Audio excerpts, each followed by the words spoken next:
When a coach announces that their star player is injured, fans are supposed to feel disappointment, concern, maybe even a little bit of dread. But they're not supposed to feel lied to. And yet, that is exactly the sentiment exploding across the WNBA landscape right now. When Indiana Fever head coach Stephanie White stepped up to the podium to talk about Caitlin Clark's latest injury, she used three little words that have ignited a firestorm of fury and distrust. Three words that, to many fans, represent not just a medical update, but a massive deception. The official title is a left groin injury. The official timeline is day-to-day. It's the standard generic phrase teams use for just about every injury in professional sports, but this time it's different. This time, fans heard that phrase and immediately called it what they believe it is: Stephanie White's latest lie. And now they are furious. So what is really going on in Indiana? And why is a simple three-word phrase being called a cover-up? To understand the outrage, you first have to hear the official story, the exact words that came from the team. With Caitlin, when did you guys find out about this groin injury, and how much of an absence do you expect from her beyond today? Yeah, late last night. I think it's very much a day-to-day thing, how she responds to treatment. Just a standard press conference, right? A coach giving a non-committal answer about an injury. She says they found out late last night, and it's a day-to-day thing based on how she responds to treatment. Happens all the time. But the questions continued, and so did the same exact messaging. How is she doing? Is there any timeline for her return? Yeah, she's doing well. She's doing well. Again, no timeline. I think it's day-to-day, and for us to just make sure that we're continuing to be supportive of DB. She's doing well. Again, no timeline. I think it's day-to-day. On the surface, it's all calm. It's all professional. But beneath the surface, a volcano of fan anger was erupting. Because the Indiana Fever faithful, they've heard these exact words before. They've been down this exact road with this exact coach and front office. And the last time it happened, it ended in what many now see as a complete and total betrayal. To understand why no one believes Stephanie White today, you have to understand the story of DeWanna Bonner. For those who don't follow the day-to-day churn of the Indiana Fever roster, the name DeWanna Bonner might just be another name, but she isn't. We're talking about a six-time WNBA All-Star, a veteran, a respected player, and earlier this season, she also found herself on the injury report. The official designation for her absence, you guessed it, day-to-day. But according to the reports and analysis that have since come out, that was a lie, a deception. While the team was telling the public and the press that Bonner was day-to-day with an injury, they were allegedly doing something else entirely behind the scenes. They were quietly shopping her around for a trade. The day-to-day status wasn't a medical diagnosis. It was a smokescreen, a convenient excuse to keep a player off the court, while the front office tried to make a move. Eventually, Bonner was waived by the team mid-season. And that is the original sin. That is the moment the trust between the Fever's front office and its rapidly growing fan base was shattered. So when Caitlin Clark suffers the most scrutinized injury of her career, and Stephanie White uses the exact same phrase, the fan base didn't just hear a medical update. They heard a massive red flag. The use of the day-to-day injury designation for Clark immediately triggered suspicion among fans, who drew direct parallels to the team's handling of DeWanna Bonner's departure. This precedent has created what analysts call a perceived credibility gap. It has led to widespread speculation that the Fever may once again be downplaying the severity of an injury to their most valuable player. Fans are no longer willing to just accept the official story. They are armed with the memory of what happened before, and they're applying that skepticism to the current situation. They're looking at the team's statements, and they are screaming back with one unified voice. About this groin injury, and how much of an absence do you expect from her beyond today? Yeah, late last night. I think it's very much a day-to-day thing, how she responds to treatment. I stay in my lane and let our Who gives a shit how she responds to treatment? Keep her out for a week. Keep her out for a week or two. Let's make sure she's healthy. 110%, 150%. Who gives a damn how she responds to treatment? Keep her out for a week. Keep her out for a week or two. Let's make sure she's healthy, 110%, 150%. That raw emotion, that isn't just about wanting a player to be healthy. That is the sound of trust being completely and utterly broken. It's the sound of a fan base that believes it is being lied to again. And they believe they have the evidence to prove that this new injury isn't new at all, but the result of a cover-up that's been going on for weeks. So, why do fans believe the team is lying? Because the evidence suggests this groin injury didn't just magically appear in the final seconds of the Seattle Storm game. The dominant theory, the one backed up by the numbers, is that Caitlin Clark has been playing hurt for weeks, and the team let her. Let's go back. On June 14th, Clark made her explosive return from that first injury, the left quad strain.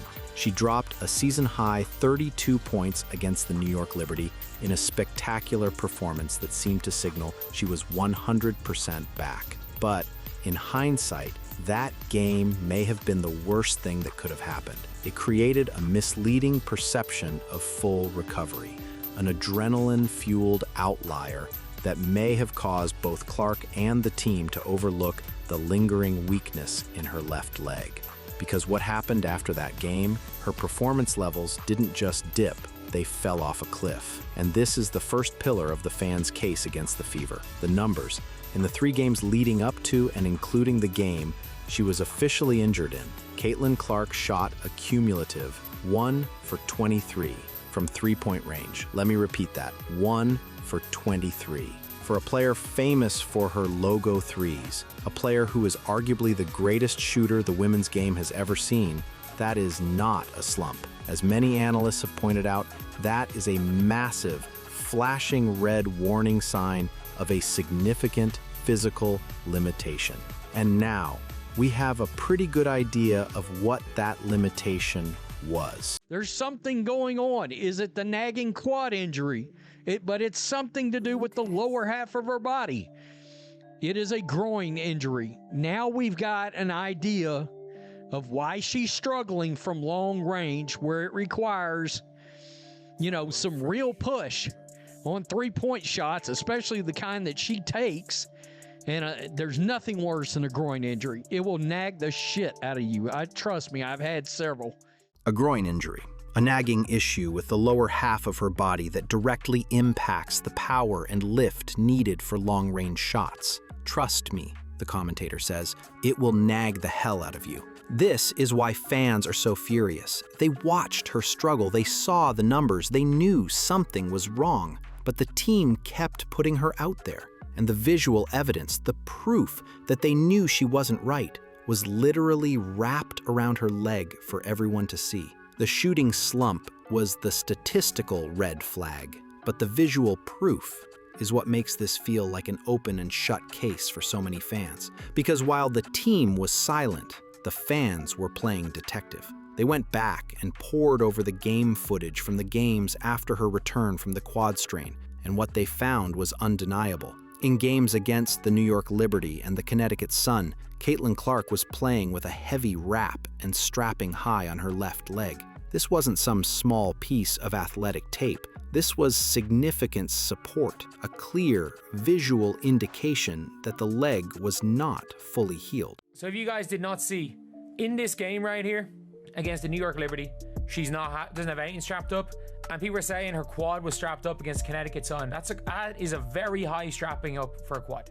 A very high strapping up for a quad.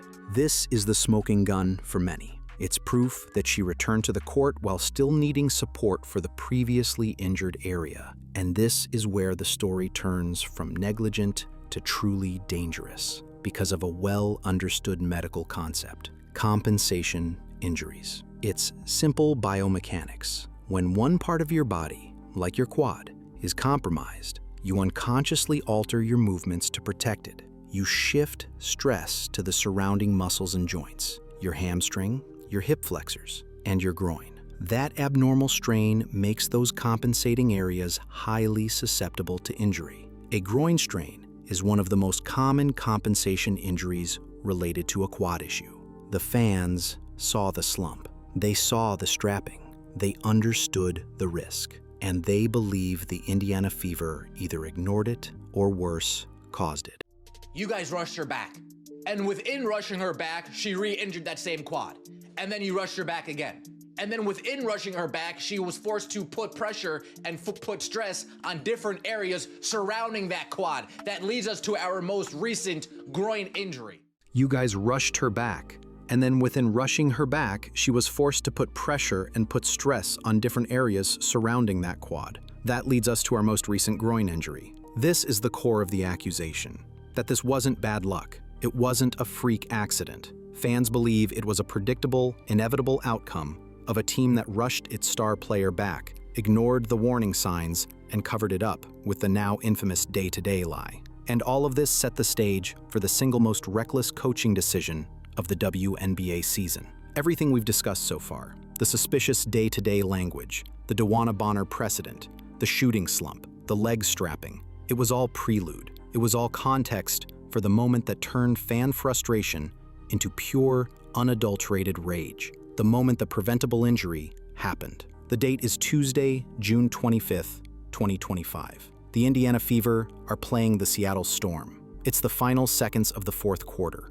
The Fever have a comfortable 8-point lead. The game is over. All that's left is to run out the clock. And Caitlin Clark, who had been struggling all night, who was visibly compromised, was on the bench. She should have stayed there. But for some reason, a reason that no one can logically defend, she was subbed back into the game. There's a lot of speculation that she did get hurt in the final seconds of the Seattle game. With just 12 to 16 seconds left on the clock, in a game that was already decided, Coach Stephanie White put her star player, a player who was clearly not at 100%, back onto the floor for a meaningless play. While trying to get open for an inbounds pass, Clark got tangled with a defender, fumbled the ball, and fell awkwardly to the floor. That was the moment. The moment the groin injury likely occurred. It was a completely unnecessary risk that resulted in the worst possible outcome, and there is no one to blame but the person who made the decision. This one's on the coach. This one seems to be on the coach. This one's on the coach.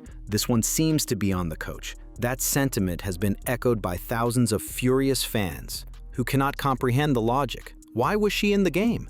What was the possible upside? The questions mounted, and the anger boiled over. Caitlin Clark clearly not looking like herself. The Indiana Fever has the game put away, yet we still put her back in the game at 45 seconds left.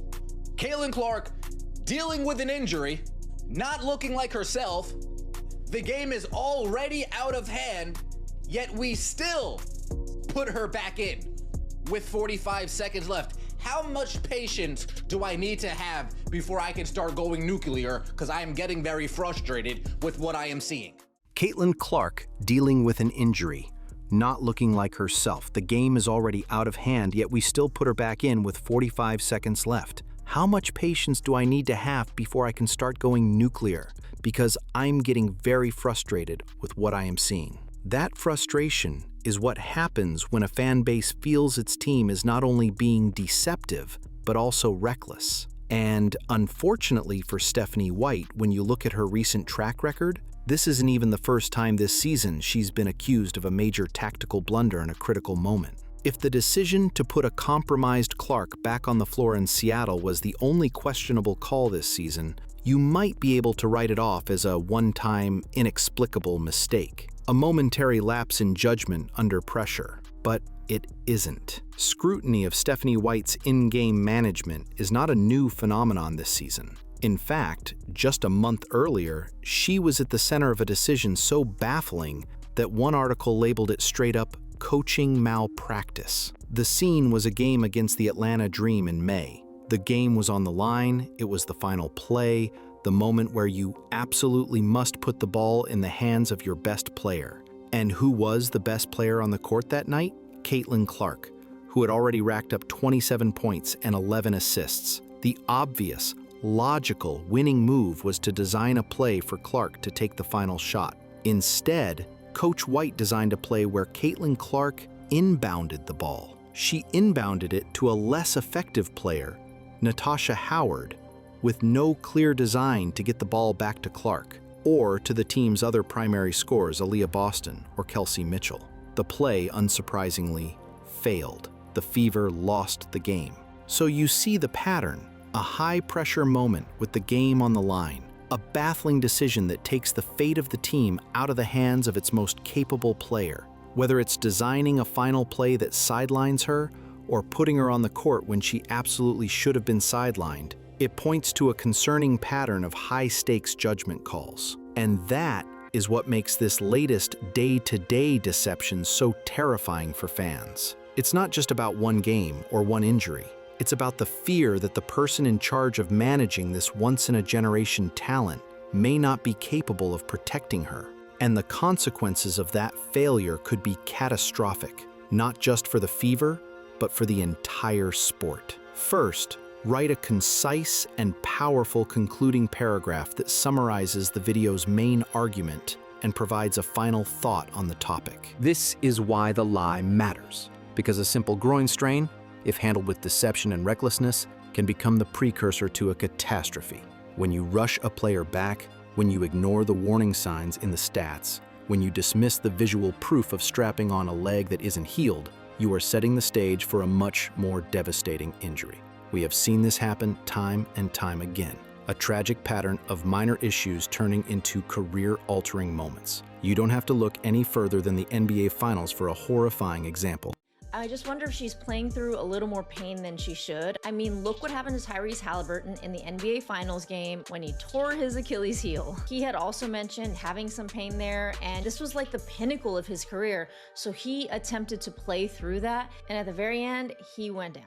A torn Achilles heel for Tyrese Halliburton, an injury that came after he too had been trying to play through pain on the biggest stage. And the WNBA is littered with its own cautionary tales. Stars like Courtney Vandersloot, young phenoms like Cameron Brink and Juju Watkins, all lost seasons to devastating knee injuries. And the medical science on this is terrifyingly clear, especially for female athletes. But the thing that you have to be careful of is if, say, you try to rush her back from this injury as well, then you're getting into this territory where a very serious injury can happen. And with women as well, we are more prone to knee injuries even than the men because of the angle that our hips go to our knees. So the last thing you want is her compensating or her groin not firing properly, and she goes to cut to the side and then all of a sudden something blows in her knee. That is what the Indiana Fever, that is what Caitlin need to avoid the best that they possibly can. So if it means that Caitlin is out for 3 weeks, if it means that she is out all the way through All-Star, then so be it. She has such a long career. That